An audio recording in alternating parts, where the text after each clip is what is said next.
নুরুল হক তার মায়ের দাফনে অংশগ্রহণ করতে পারে নাই। এই নিয়ে দুই ভাইদের মধ্যে, তাদের আপন ভাইদের মধ্যে একটা দ্বন্দ্ব সৃষ্টি হয়। তাদের ভাইদের ঘরে আগুন দিয়ে দেয় সন্ধ্যাবেলায়। সে আগুন দেওয়ার ফলে আজকের এই ঘটনার সূত্রপাত। ওনারা নুরুল হক হলো 6 ভাই।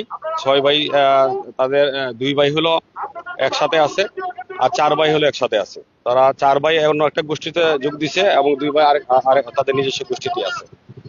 তার মা নুরুল হকের বাড়িতে থেকেই এখানে জীবনযাপন করতো এবং তার মা মারা যাওয়ার পরে নুরুল হক আসলে বাড়ির বাইরে থাকে।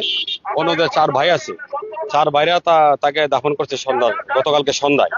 দাফন করে নুরুল হক তার মায়ের দাফনে অংশগ্রহণ করতে পারে নাই। এই নিয়ে দুই ভাইদের মধ্যে, তাদের আপন ভাইদের মধ্যে একটা দ্বন্দ্ব সৃষ্টি হয়। দ্বন্দ্বের এক পর্যায়ে তাদের ভাইদের ঘরে আগুন দিয়ে দেয় সন্ধ্যাবেলায়। সে আগুন দেওয়ার ফলে তাদের মধ্যে যে মূল সূত্রপাত, আজকের এই ঘটনার সূত্রপাত, সেই ঘটনার সূত্রপাত ধরে যেহেতু তারা বিভিন্ন দুই গোষ্ঠীতে বিভক্ত হয়ে গেছে আপন ভাইরা, সেই গোষ্ঠীগত দ্বন্দ্বে আবার সেটা আজকে সকালে যে ঘটনা শুরু হয়েছে, সেই ঘটনায় একজন নিহত হয়েছে, একজন গুরুতর আহত হয়েছে, তাকে ঢাকা মেডিকেলে রেফার করা হয়েছে। বাকি অনেকেই আহত আছেন, তাদের পূর্ণাঙ্গ তথ্য আমরা এখনো পাইনি কতজন আহত আছেন। তো বিভিন্ন জায়গায় যদি ছড়িয়ে ছিটিয়ে আছে, আমরা হয়তো অল্প সময়ের মধ্যেই হয়তো সেটা জানতে পারবো যে কতজন আহত আছে।